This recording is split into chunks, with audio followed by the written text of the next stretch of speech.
prepare our Bibles, our hearts, our ears to listen to the message for today. The Evangelio Pastor has speaks.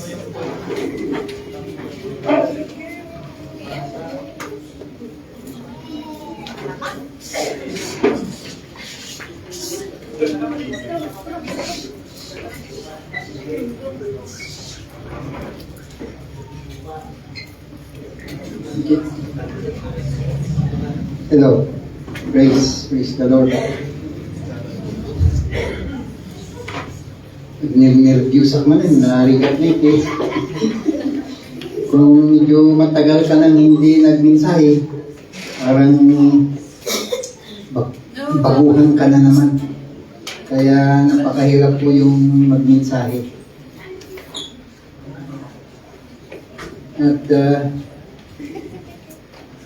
katulad yung sinabi ng yung nanguna sa pastoral prayer natin, panalangin natin ang ating bansa. Kasi nakita nyo yung Facebook, yung sabi niya, 500,000 lang, bariya lang yan. Kumain sila sa 5-star hotel ato yun. Bariya lang daw yung 500,000 habang maraming naghihirap na mga kababayan natin. At saka tayo mga taxpayers, ayun, di ba nagrigat na agbayad?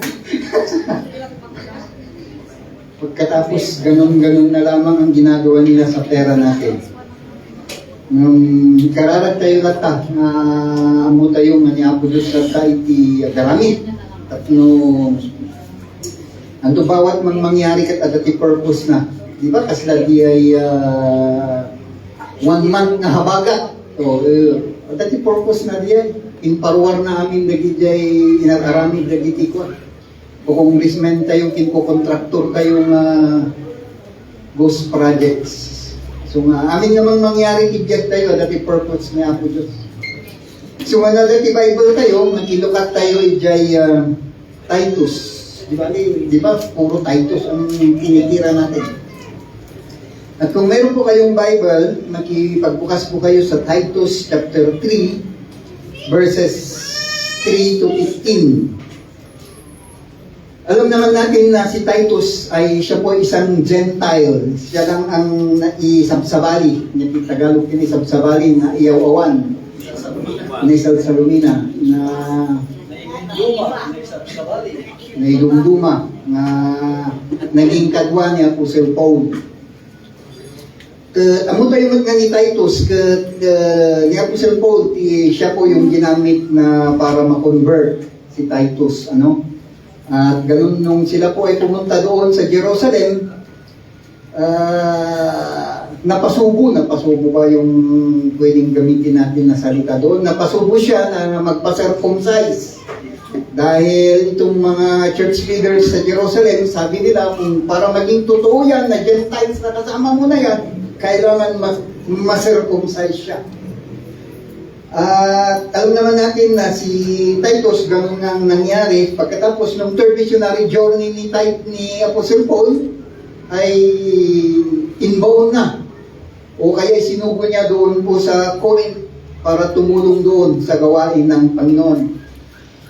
At nung si Apostle Paul ay nakalaya pagkatapos ng third missionary journey niya at nakalaya at doon sa Rome, tinawag niya si Titus para mag-ministry doon po sa Crete.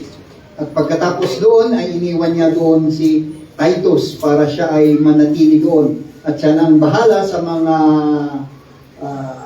tao doon na kanilang siniran ng salita ng Panginoon. At dito nga, sinulatan niya si Titus habang siya ay nagpapastor doon sa Crete o kaya sa Krita. Gusto ko pong basahin muli yung binasa ng ating pong kapatid doon po sa Titus chapter 3 verses 3 to 15. At sabi niya po dito sa salin ng ating Bible sa NIV version, at one time we too were foolish and disobedient, deceived and enslaved by all kinds of passions and pleasures. We live in malice and envy, being hated and hating one another. But when the kindness and love of God our Savior appeared, He saved us, not because of the righteous things we have done, but because of His mercy. He saved us through the washing of rebirth and renewal by the Holy Spirit, whom He has poured out on us generously through Jesus Christ our Savior, so that having justified by His grace, we might become heirs, having the hope of eternal life. Verse 8, this is trustworthy saying, and I want you to stress these things, so that those who have trusted in God may be careful to devote themselves to doing what is good. These things are excellent and profitable for everyone. But avoid foolish controversies and genealogies and arguments and quarrels about the law, because these are unprofitable and useless. Warn a divisive person once, and then warn him a second time. After that, have nothing to do with him. You may be sure that such a man is rough and sinful. He is self-condemned. Verse 12, as soon as I send Artemas or Tychicus to you, do your best to come to me at Nicopolis, because I have decided to winter there. Do everything you can to help Zenas, the lawyer, and Apollos on their way, and see that they have everything they need. Verse 14, our people must learn to devote themselves to doing what is good, in order that you may provide for daily necessities and not to live unproductive lives. Last verse, verse 15, everyone with me send you greetings. Greet those who love us in the faith. Grace be with you all. Tayo po ay manalangin. Dakilang Ama at Diyos na makapangyarihan sa lahat, kami po ay patuloy na lumalapit po, Diyos, sa iyong trono ng iyong biyaya at habag mo, sapagkat alam namin, Lord, na kung wala ka sa aming buhay, wala po kami magagawa. Hayaan mo, Lord, ang iyong banal na Espiritu ang siyang magpaunawa sa amin, kung ano man, Lord, ang mensahe mo sa bawat isa sa amin, O Diyos. Hayaan mo rin, Lord, ipaghanda mo na po ang bawat puso at isip ng bawat isa sa amin na maging sisidlan ng iyong banal na salita. Dakilang Ama, patuloy mo kong ibaba at walang ibang mag-glorify kundi ikaw lamang. Ito, Lord, ang lahat ng aking dalangin sa pangalan ni Jesus. Amen. Amen. Katulad ng aking sinabi, ang aking pong pag-aralan ay yung nakasulat din dito sa Bible na sabi dito, this is a trustworthy saying. In Jesus' name. Lugig pa lang. Katulad ng aking sinabi, ang ating pong pag-aralan ay dito sa kanyang sinabi dito sa verse 8 na this is a trustworthy saying. At itong mga sentence na ito, itong phrase na ito ay limang beses na nabanggit po dito sa pastoral epistles. Kapag sinabi natin pastoral epistles, ito yung 1 Timothy, 2 Timothy, at saka itong Titus. Dito po makikita po natin dito na 5 beses na nabanggit po dito. Yung una-una makikita natin dito sa 1 Timothy 1:15. Ano yung ipinapakita dito? Kayo na lamang po ang magbasa. Ano ang pinapakita dito sa 1:15 na sabi niya dito, this is trustworthy saying. Pagkatapos isinulat doon, ano ang ipinapakita dito? Ipinapakita dito yung katotohanan at saka yung purpose ng incarnation. At pagkatapos, dito po, yung pangalawa po, yung 1 Timothy chapter 3 verse 1, na sabi niya na naman doon, this is trustworthy saying. Anong ipinapakita doon? Yung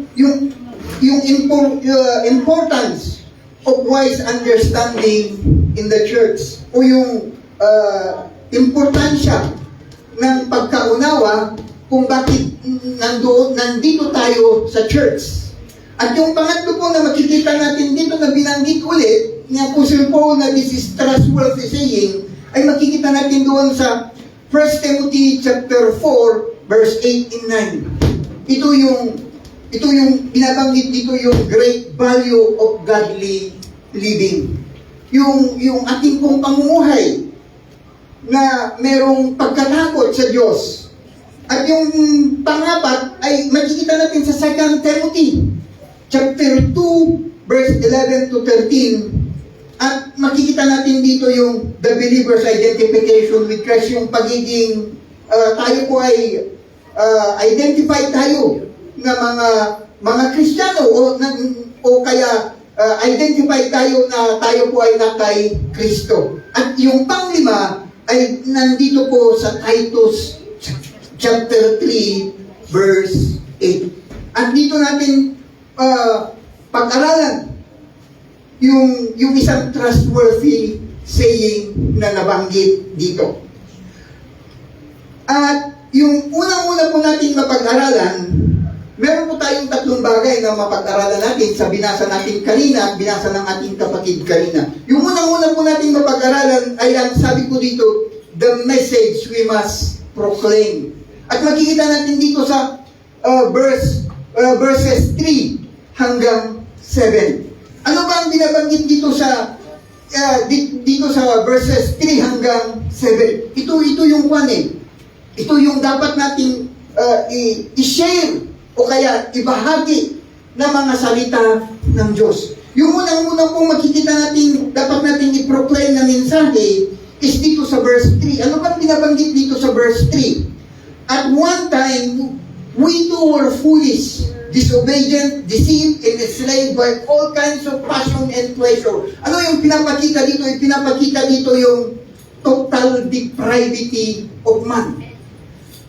Na yung tao talaga is wala siyang kakayahan para iligtas yung kanyang sarili. O yung ipinapakita dito yung pagiging makasalanan ng isang tao na yung taong makasalanan ay wala siyang magagawa para abutin ang Diyos. Wala siyang kakayahan. At ang pangalawa na nakikita natin dito, na yung message natin, ibahagi natin, ay dito sa verse 4. Anong kanyang sinabi dito sa verse 4? But when the kindness and love of God, our Savior, appeared, ano yung pinapakita dito? Yung loving kindness ng Diyos. Na yung isang tao na wala siyang kakayahan at dahil sa loving kindness ng Diyos ay nagpakita.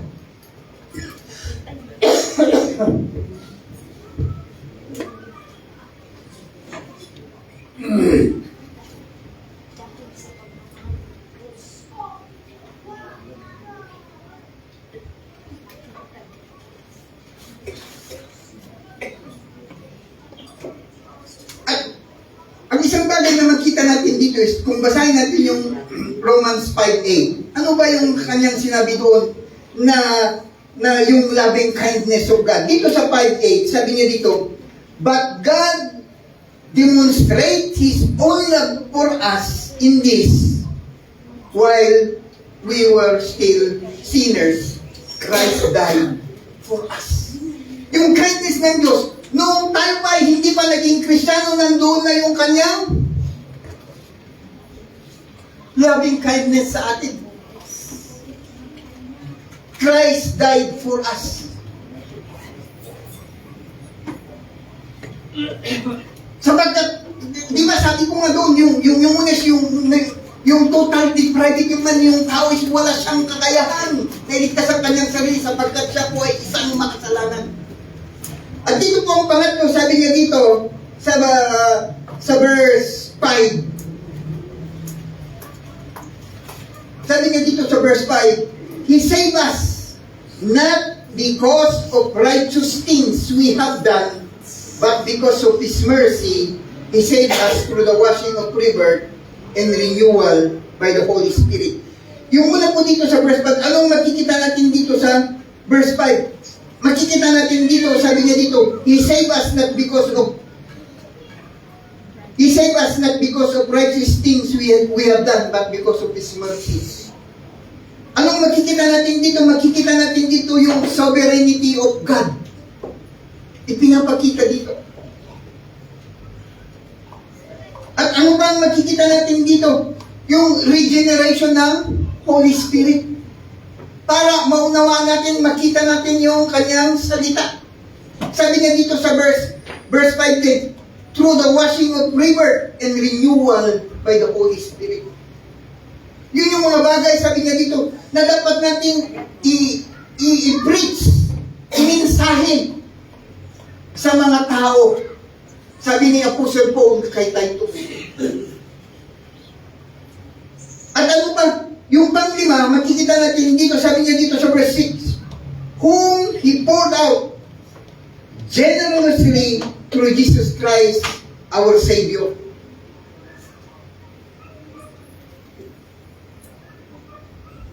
Yung fullness blessings that is in Christ. Na walang iba kundi na kay Kristo. Wala nang iba.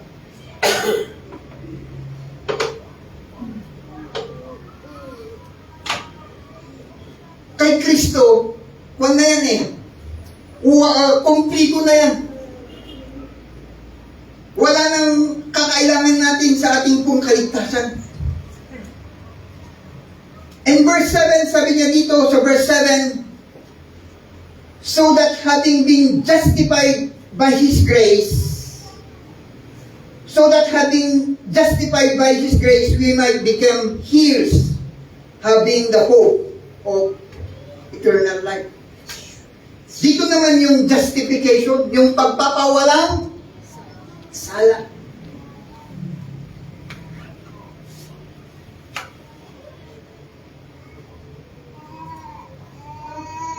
Sabi rin dito sa Romans 5.1, para higit natin maunawaan, sabi niya dito sa Romans 5.1, therefore, since we have been justified through faith, we have peace with God through our Lord Jesus Christ. Nagkaroon na tayo ng kapayapaan sa ating Diyos. Sapagkat dati, sabi rin ng Bible, tayo ay naging kaaway ng Diyos. Dati kinamumuhian tayo ng Diyos. Dati hindi tayo kaibigan ng Diyos.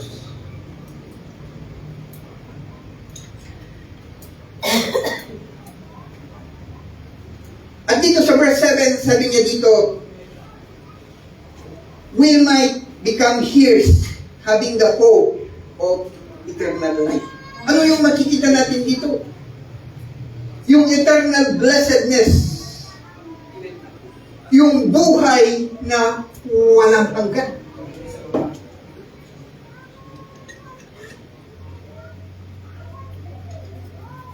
Dito pinapakita dito na tayo ngayon ay meron na tayong buhay na walang hanggan. At kapag sinabing buhay na walang hanggan, walang pwedeng makakakuha.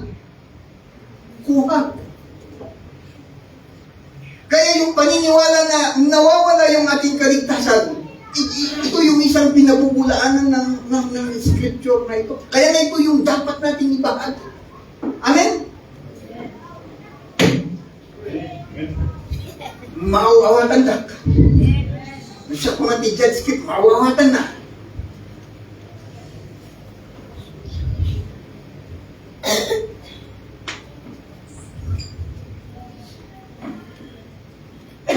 Alam niyo, itong binasa natin ito yung mga katotohanan na dapat nating ibahagi. Sapagkat ito yung katotohanan na palaging dinidinay ng ibang mga tao. Alam niyo kung bakit napakakurap ang Pilipinas? Alam niyo po kung bakit ang isa, kung bakit? Dahil sa religion. Dahil sa religion.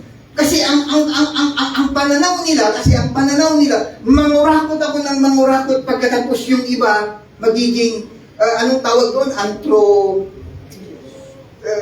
Yung tumutulong sa ibang mga tao, anong tawag doon? Yung nagbibigay? Philanthropist. Para maging philanthropist ako, mangurakot ako ng bilyon-bilyon, tas magbigay ako sa church, magbigay ako sa mga tao, yung ibang mga bilyon sa akin. Pero kung makita nila yung total depravity mo na ikaw, wala ka talagang magagawa.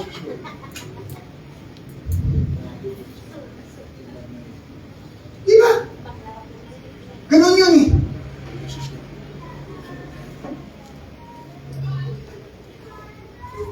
Kaya nga, ito yung dapat natin continuously na i-share natin, ibahagi natin. Ito yung sabi ng Apostle Paul kay Titus.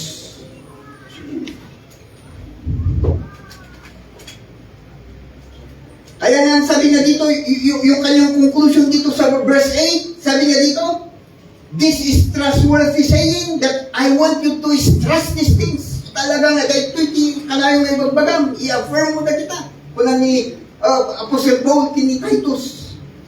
And I want you to stress these things so that those who have trusted in God may be careful to devote themselves to doing what is good. Pagkatapos sabi niya dito, these things are excellent and profitable to everyone.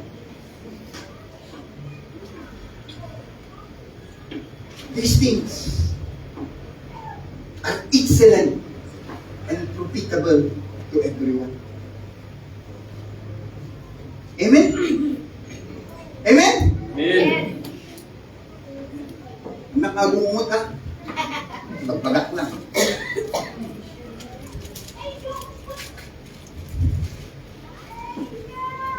Pangalawa.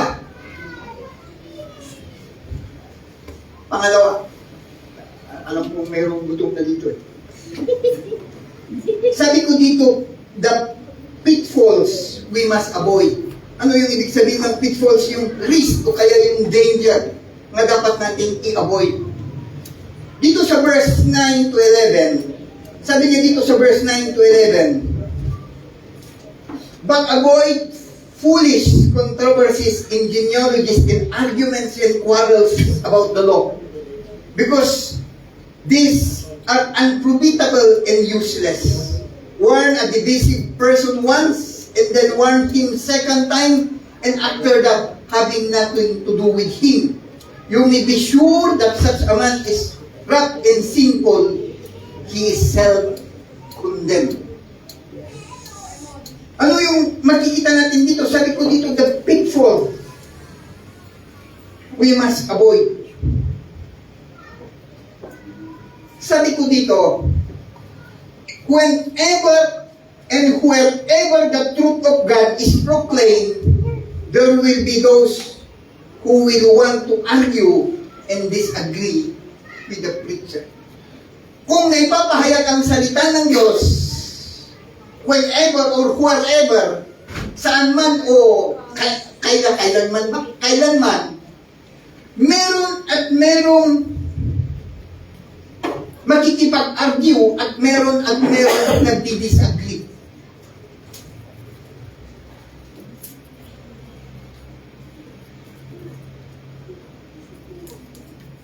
Minsan, ito yung pagkakaroon ng arguments. At kapag nagkakaroon ng arguments, ito ay nakakasira ng gawain ng Panginoon.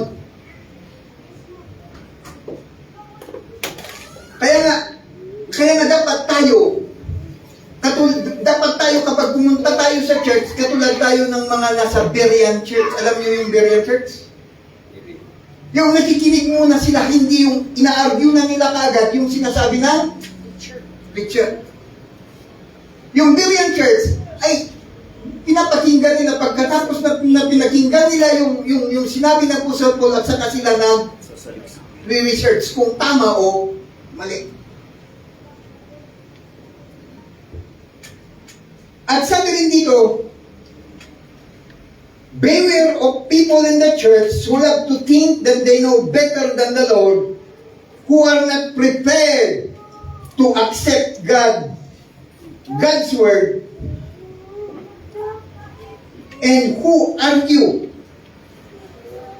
dispute, and contend. Ito yung dapat kasi tayo, magiging open muna tayo. Hindi yung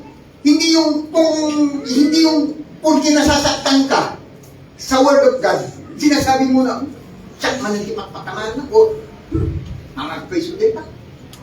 Urayan mo, agdunod ka pa yung muna gamin. Taluganin, tiligat na gamin, ang arbium niya, ibagbagan niya, preacher na nagdagos. Ham mga mawatan. Nakukuha niyo yung ibig kong sabihin? Amen? I-argue da, pagkatapos pong magminsahe, pagkatapos i-argue nyo, pagkatapos mag-research kayo, kung yung na-research nyo, saka nyo i-argue ako pagkatapos no. Makinig muna kayo. Amen?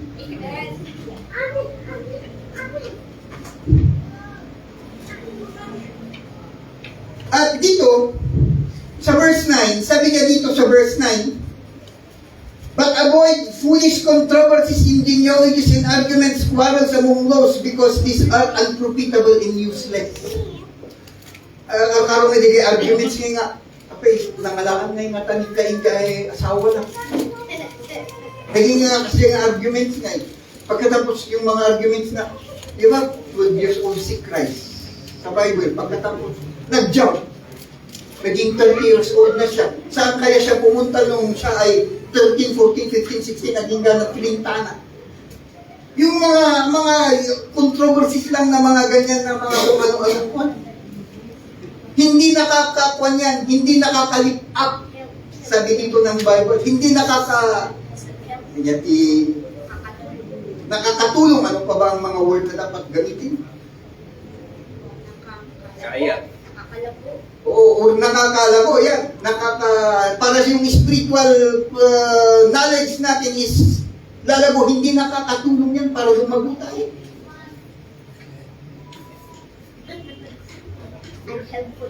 Foolish arguments. 10, sabi niya dito, warn a divisive person. Ano ba ang ibig sabihin ng divisive person?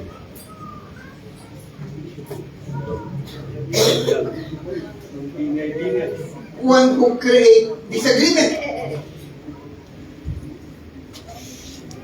Sabi niya dito, warn a divisive person and then warn him a second time and end up having nothing to do with him.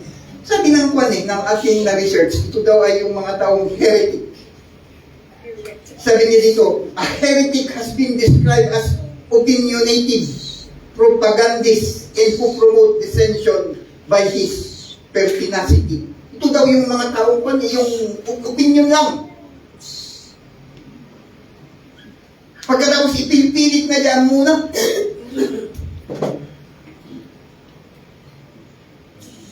Diba, narigat tikas dyan yun. Opinion mo lang diyan, o kaya nadinod mo lang diyan. Pagkatapos ipilipilit mo, manlagip ko nga, hindi ko. Manlagip ko kaya may nag-spilap yan. Still talit sa kabila SLU.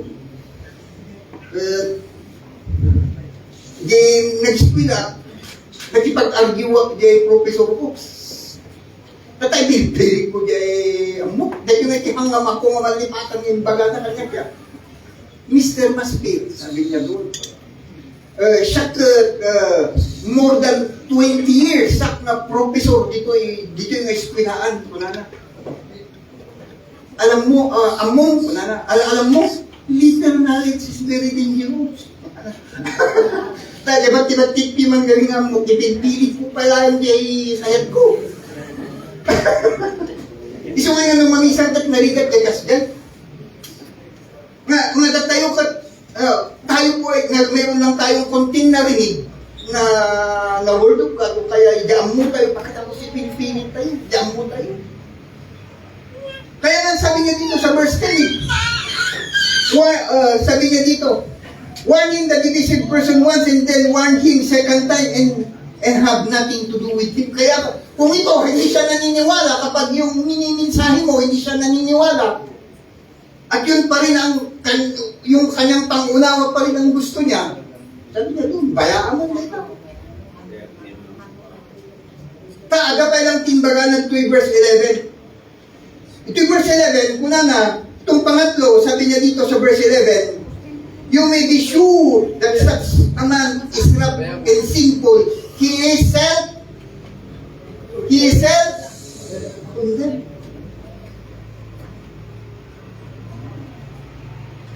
Sabi po ng kinupya ko na isang Bible scholar, sabi niya dito sa verse 11 daw, such people has perverted or twisted mind.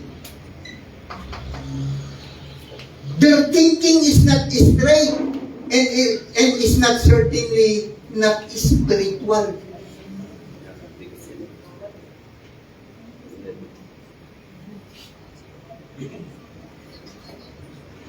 Balingkong ba dito ka? Banking, panunod na. Aga gamitin bagang nga niya Apostle Paul dito yung 2 Timothy chapter 2:15. Kahit ko lang mabasahin na niya, dahil yung 2:15 nga, dito yung 2 Timothy. Ang sabi niya kasi dito sa 2:15, do your best to present your God as one approved, a workman who does not need to be ashamed. Dito, who correctly handles the word of truth. Alam nyo kasi yung who correctly handles the word of truth. Sinamburo niya example na nga dito, diyan pa nagmula. Kasi na nga kuha na straight, dapat diyan pa nagmulong kat straight. Hang nagbangking. Diretso.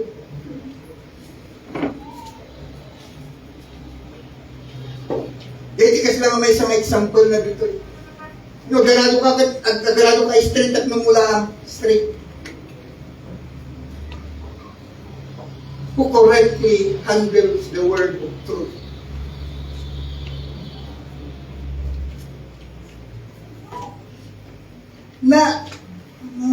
Nakukuha ba natin yung pinapag-usapan natin? Amen.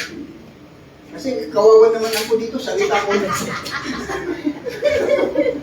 Katapos pala, ano bang pinagsasabi ng picture na ito?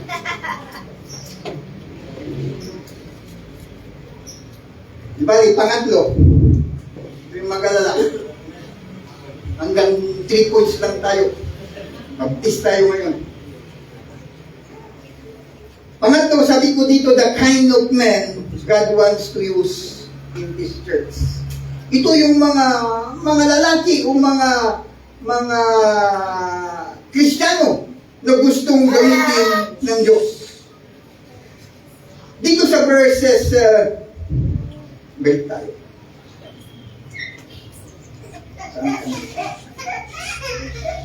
Dito sa verse 12 and 13, sabi niya dito, as soon as I sent Artemas or Tychicus to you, do your best to come to me at Nicopolis, because I have decided to winter there. Do everything you can to help Zenas and lawyer Apollos on their way, and see that they may have everything they need. Merong 4 na lalaki dito na binanggit. Yung unang-una is si Artemas. Si Artemas ay wala tayong ibang makita na nabanggit yung kanyang pangalan dito sa scriptures, kundi dito lang. Pero anong si Artemas na ito ay naging kasama rin ni Apostle Paul. Co-worker niya. Magamat minsan lang nabanggit itong si Artemas. Wala na. Pero ano bang makita natin aral dito kay Artemas? Magamat dito lang siya nabanggit at co-worker ni Apostle Paul. Ano yung makikita natin dito? Ang makikita natin dito kay Artemas, kung ano yung binigay ng Diyos na kanyang gawain, yung pagiging stewardship, naging faithful siya. Kaya sa bawat isa rin sa atin, kung sa singit, kung i-picture natin sa movie, itong si Artemas, kung lang parang background lang. Sina Apostle Paul at yung kanyang ibang mga kasamaan, sila yung sila yung mga aktor talaga, pero si Artemas ay parang background lang. Pero anong makikita natin dito? Na Kahit din tayo sa bawat isa sa atin, kahit background lang tayo sa isang scene ng pagiging Kristiyano, kung ano yung binigay sa atin ng Diyos, dapat maging faithful tayo sapagkat hindi tayo pare-parehas na aktor. Amen? Siguro kung tayo ay taga-walis na, alam ko na o taga-walis, o taga-ayos, o ano man yung binigay ng Diyos sa atin, dapat maging faithful tayo. Kahit na hindi tayo nga, sabi ko, kahit na nga hindi tayo yung hindi tayo yung, anong tawag dito?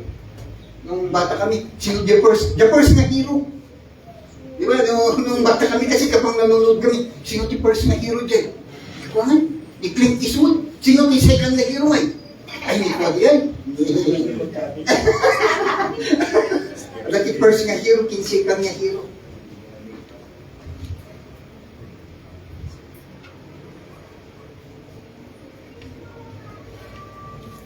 Sapagkat sabi dito sa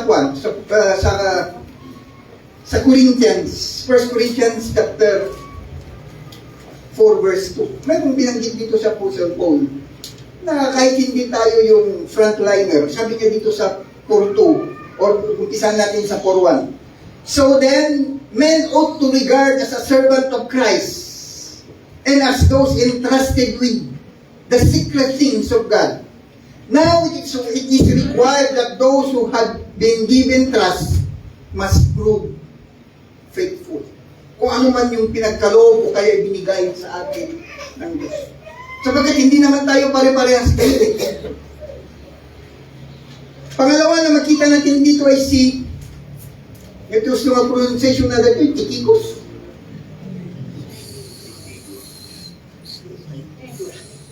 Tikikos. Ni Tikikos na ito maraming beses din na binanggit dito si Tikikos. Kung basahin nyo yung Acts chapter 20 verse 4, dito ay nakasama ni Apostle Paul, sina Timothy, sina Apollos, pagkatapos si Tikikos kasama dyan. Pagkatapos dito sa 6:21, nabanggit din yung pangalan niya. At dito sa Colossians 4:7, ipinakita dito kung sino talaga si Tikikos na ito. Dito sa 4:7, sabi niya dito, Tikikos will tell you all the news about me. He is a dear brother, a faithful minister, and a fellow servant in the Lord. Makikita rin natin dito na si Tikikos na ito is nag-share siya, nag-preach siya ng Word of God, nagpapastor siya.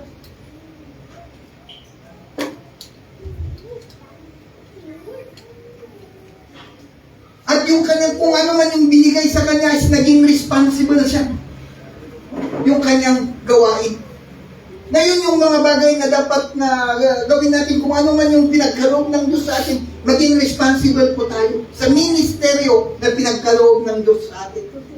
Amen? Kasi lang bilang testimony ko lang niya, hindi karkarwar ko, di panunot ko, nung kalalabas ko rin, doon po sa Saudi Arabia. Nung kalalabas ko, ang iniisip ko, sabi ko, magmula nung dumating ako dito sa loob, hanggang ako'y lumaya ng more than 16 years, talagang, isip ko yun talagang nag-serve ako kay Lord, sabi ko. Ang isa pa na kung dito iniisip ko, yung isip ko, sa death row pa ako nilagay ng Diyos. Kaya, paglabas ko, ang isip ko, sabi ko, magpahinga muna ko ng mga ilang taon siguro para maramdaman ko naman yung sa labas. Yun ang nasa isip ko. Pero, paglabas ko pa lang, ayaw ko, 1 week pa lang, pagkatapos meron daw nag-aanap sa akin. At tinanong ko, inanginakan na. Pastor William, magkaroon. Kung pagkatapangan ka, niyamit tayo. Kunak nga agresa, kung kulang di panunod ko yan. Hindi ko mas biniruktak mo yan. Di ko pagkatapos pa lang, hindi first agad ang darak ni Hilltop. Nangig sa di, mapakalagasabdan na niya. Kung kuna na nawawalan niya. Yun yung talagang sa bawat isa sa atin. Ano man yung ibinigay ng Diyos sa atin, maging responsible po tayo. Yung ministeryo. Alam yung ibig sabihin ng responsible?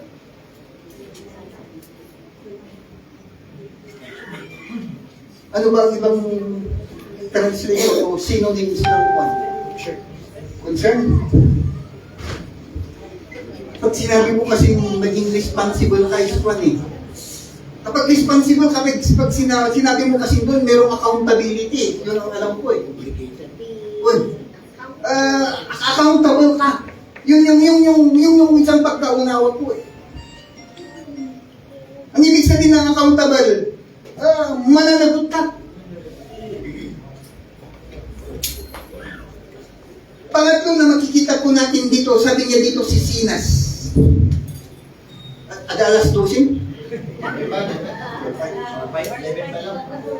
hours pa. 2 minutes pa.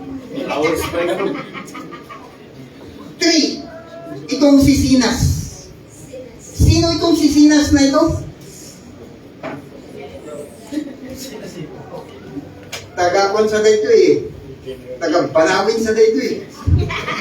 General Sinas. General Sinas. Pagkatapos sabi niya dito, do everything you can on the sabi niya, do everything you can to help Sinas, the lawyer. Lawyer. Siya po ay isang Lawyer. lawyer by profession. Ito siguro ano? Ako lawyer by profession ito eh. Kasi naman ni Luke, doctor by profession. Ang doctor in theology or doctor ay lawyer iti laws ni Moises. Dito makikita natin dito na siya po ay lawyer. Kaya napaka-qualified siya na gamitin talaga ng Diyos. Sapagkat kung ako ang uunawa dito, yung Jewish law ay talagang alam na alam niya. Sapagkat lawyer siya eh. Matalino siya. Alam niyo, ang Diyos kasi ginagamit niya yung iba't ibang uri ng tao. Katulad si Isaiah. Si Isaiah ay yan eh. Tinukangkot ng lain. Nalawak iti pinag-alalan na. Katulad ni Apostle Paul. Ito naman sina Peter, itong sina James, itong mga disciples, ay karamihan sa kanila is fishermen. Kaya nga, kahit si Peter, ang sabi niya doon, yung sulat niya Apostle Paul is medyo mahirap unawain sa sabagkat siya Apostle Paul is isang Pharisee siya eh. Mataas yung kanyang talino. Kaya ang Diyos, gumagamit siya ng iba't ibang uri ng tao. Aywan ko, meron ngayon akong nakita sa Facebook, si Atty. Balisong, na born again yung gayang sabihin, testimony matisuna. Uy, kagkatawag pa ikat pa. Itinang kuha kanya na, ginamit kami na Diyos ni Pastor William naglaan magtinagal na po. Nag-testimony siya na suko ko na katawag. Ako magtinig ko na. Salamat din Pastor William po na.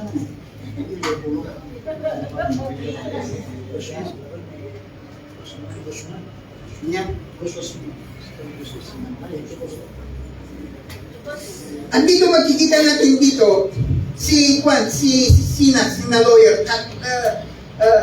caliber siya. Kaya anong makikita natin dito, ano man yung talent na ano man yung natapos natin. Of course, magkaiba-iba tayong siguro may mga ibang mga kurso na natapos ninyo. ay yun ay gagamitin ng Diyos yun, yung talino nyo na yun, para makapag-share ng Word of God. Amen? Maalala ko noon eh, kasi kung siya nagkaroon nga espilaan, pinagpanak ya. Nag-espilat man niya dito DCF. DCF, hindi yung silat na. Di ay teacher with economics. Naganag no, last 10 minutes. The professor may the last 10 minutes at share the word of God. Isang ako nang nagdumang ng professor. Wala na si kinaka na ganin niya. Nakalimutan ko. Sabi nila, wala na si ganito, may ganun-ganun na. Kasi imbis na magturo sa school, yung last 10 minutes mag-share siya ng word of God. Kaya nakakapakinig din ako noon eh. Kaya sa bawat isa din sa atin, dapat ganun eh. Ano man yung natapos natin, ano man yung panis, pwedeng gamitin yun ng Diyos. Amen?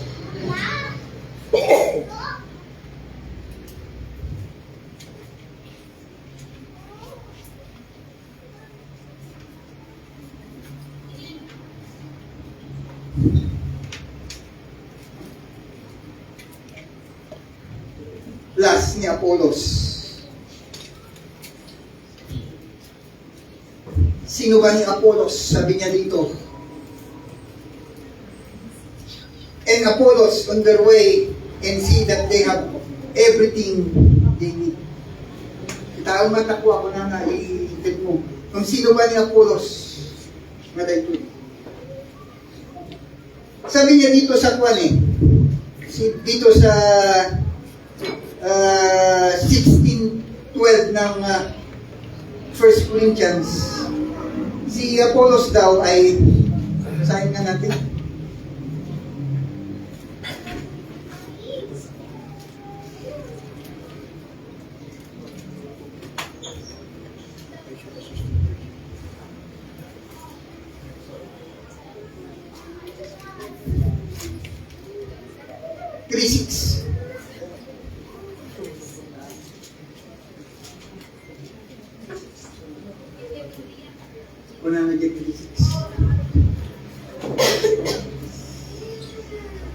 Sabi niya dito, sabi niya po Sir Paul, I planted the seed, Apollos watered it, but God made it grow. Ano yung makikita natin dito kay Apollos?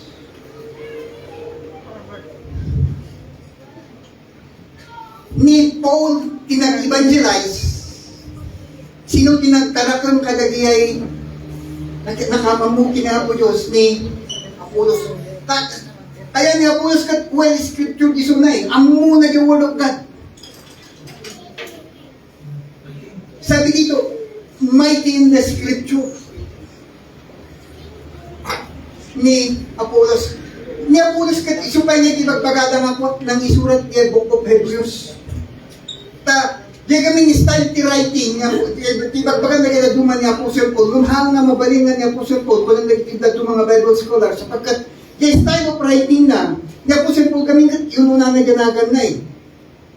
Agree pa yung muna di ay kwakat nga kasi style ti writing. So nga doon yung mga ibagbaga nga timaysa na ng isurat dito ni Apollos. Nung ni Apollos makita natin dito talagang isunay no usaran tayo iti sa utatakat 12 verse isuna. Talagang kwa isuna the word of God. Ang muna iti word of God. Tapunan na ito niya po Sir Paul. Isuna iti kunan na ito verse 6. I planted the seed, Apollos watered it, and God made it grow. Niya Apollos tinagisusurot yung word of God kada ito ay inmuna niya po Sir Paul. Kaya hindi na-evangelize na nung niya po Diyos iti nagpalago. Kiglory na tayo dyan niya po Diyos. Amen? Kaya nga sa bawat isa sa atin ganun dapat tayo eh. Wala na tayong responsibilidad. I-share natin yung word of God. Ibahagi natin yung word of God. Ang Diyos na ang bahalang unang-una magbukas sa kanila kung hindi pa sila Kristiyano. Bahala na ang Diyos na magbukas sa kanilang mga puso't isip nila. Baka isa siya. sa pinili ng Diyos, hindi natin alam. Pangalawa, basta i-share natin ang Word of God sa ating mga kapatid. Bahala na ang Diyos na siyang magpalago sa kanila. Amen? Wala na tayong ibang responsibilidad doon. Ang Diyos, sabi niya doon, ang siyang nagpapagrow. At sa ating pagtatapos dito sa verse 14, sabi niya dito, our people, dito tayo magtatapos sa verse 14 and 15, our people must learn to devote themselves to doing what is good in order that they may provide for daily necessities and not live unproductive lives. Dapat tayo pong mga Kristiyano, sabi niya dito, is magiging, yung pamumuhay natin is magiging consistent at fruitful. Mabunga. Puro bulong. Nakita yun. Nakakita ba kayo ng isang tanim na napakaganda yung kanyang dahon, pero walang bunga? Maganda lang sa tingin, pero hindi nakakatulong. Siguro nakakatulong para may mainit. Merong silungan. Ito yung sabi ni Juan, alam nyo, sabi ko dito, Christianity is very practical. This has to do not only with what we believe, but how we believe. Handang na nga, mapunpuno iti Word of God dito'y panunod tayo, dapat matinag dito'y puso tayo, tatlo may araming tayo. Amen. Nakita yung detambaks. Nagdakil di ulo na nagpasik di sa kanil yung matumba. Isang ano kasjay tayo, puro dito ilang ipagpapanan na matumba tayo. Sabi niya po Sir Paul doon sa Book of Corinthians, knowledge pop up. Pag napakarami ka ng alam, pagkatapos hindi mo ina-apply, magiging mayabang ka. Knowledge pop up.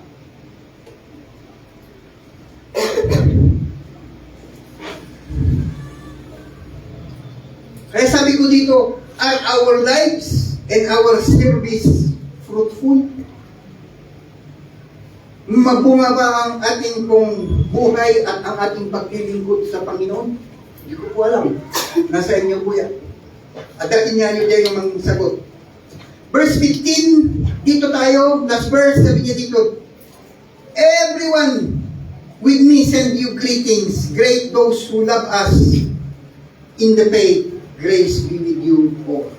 Ano ang pinapakita dito? Magamat hindi pinangalanan ni Apostle Paul yung gustong mag-greet kini Tychicus, kundi ay mga ayat kanya na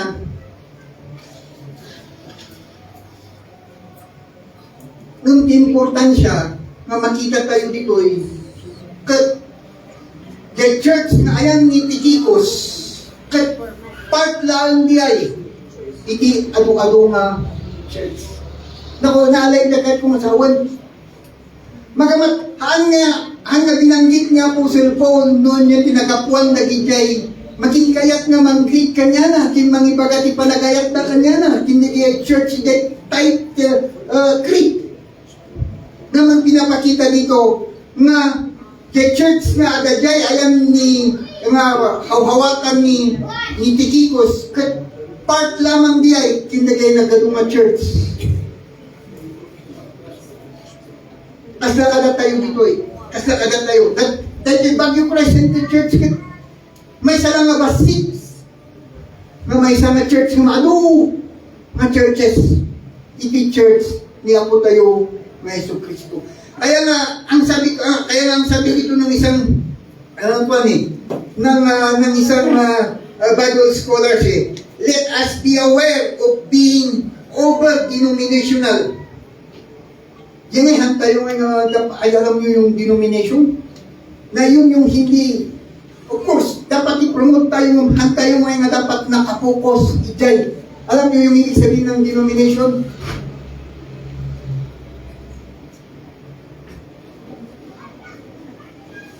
Yung kung halimbawa, dito church tayo, ang tayo nga nakapokus, laan dito yung church tayo, nga tayo ka taga-Bagyo Christ-centered church tayo.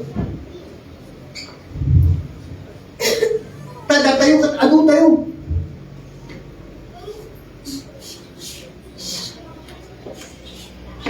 Malagit ko manindi ko ya. Di Pentecostal, kung ano no, at tayo siguro di Pentecostal mata niya. At kunang kami di ada kami di ni ko di Saudi ka magkatawa. Kunang di may isang nga pastor. Kaya kano baptist, nag-born again. Simbahan yung iti ko eh. Iti Pentecostal. Iso nga dyan, iti kong kuna kayo na dyan ay denomination na. Masyado tayo kasing nakapokus. Dahil iti mag-baptist, yung muna, iso na lang di ligtas. Kasi man di pananaw ka. Ngahan tayo nga dapat kasday. Amen?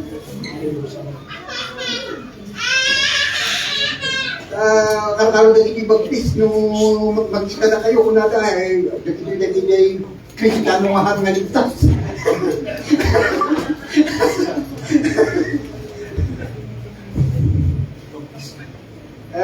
Kaya nawa itong napag-aralan natin ay nakapagbigay na naman sa atin ng karunungan o kaya kaalaman ng Word of God. At sa Diyos po ang kapurihan. Tayo po ay manalangin. Dakilang Ama at Diyos na makapangyarihan sa lahat, patuloy kami, Lord, na lumalapit o Diyos sa iyong tulungan ng iyong biyaya at habag mo. Lord, sa mga salita mo aming napakinggan, nawa may tanim ito po, o Diyos, sa bawat puso't isip ng bawat isa sa amin, Panginoon. Tulungan mo kami, O God, na patuloy namin